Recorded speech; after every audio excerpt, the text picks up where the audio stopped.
माऊलींचा वारीचा आज 10वा दिवस. 10व्या दिवशी वारीमध्ये वारकऱ्यांची संख्या जर आपण बघितली, एक मोठा समूह जो आहे तो या ठिकाणी वारीच्या माध्यमातून आपण पाहू शकतो. श्रीरामपूर शहरामध्ये वारीचं आगमन झालेलं आहे. मोठ्या जल्लोषात निवृत्तीनारायणांचं या ठिकाणी स्वागत करण्यात आलेलं आहे. चार मृदुंगांच्या गजरामध्ये माऊलींचं स्वागत जे ते या ठिकाणी श्रीरामपूर नगरीमध्ये करण्यात आलेलं आहे.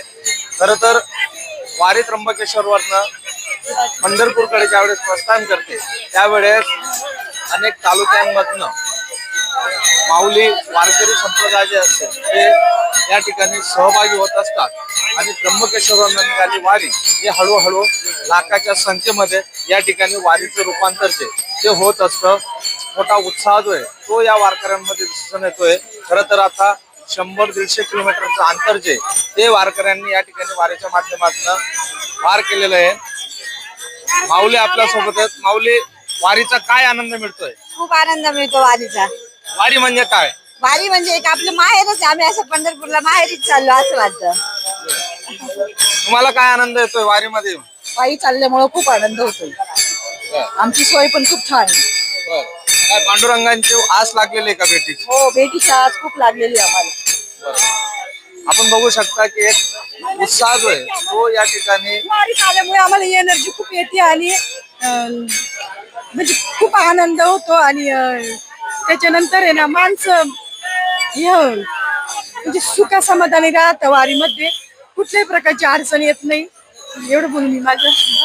आपण बघितलं असेल की वारकऱ्यांकडनं भावना व्यक्त केल्या जात आहेत. वारीमध्ये सहभागी झाल्यानंतर एक विठुरायांची आस लागते भेटीसाठी, दर्शनासाठी आणि त्याचबरोबर वारीत येणाऱ्या अडचणी ज्या आहेत त्या देखील या ठिकाणी अडचणींचा सामना करत या ठिकाणी वारकरी जे ते आपला अंतर जे ते पार करत असतात.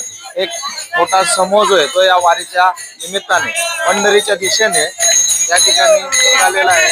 खरं तर आगळा वेगळा उत्साह आणि आनंद जो आहे तो या ठिकाणी वारकऱ्यांमध्ये आपल्याला दिसून येतोय. या ठिकाणी भजन कीर्तन म्हणत वारकरी जे ते विठुरायाचं नामस्मरण करत एक भक्तिमय वातावरण जे ते या ठिकाणी दिसून येत आहे.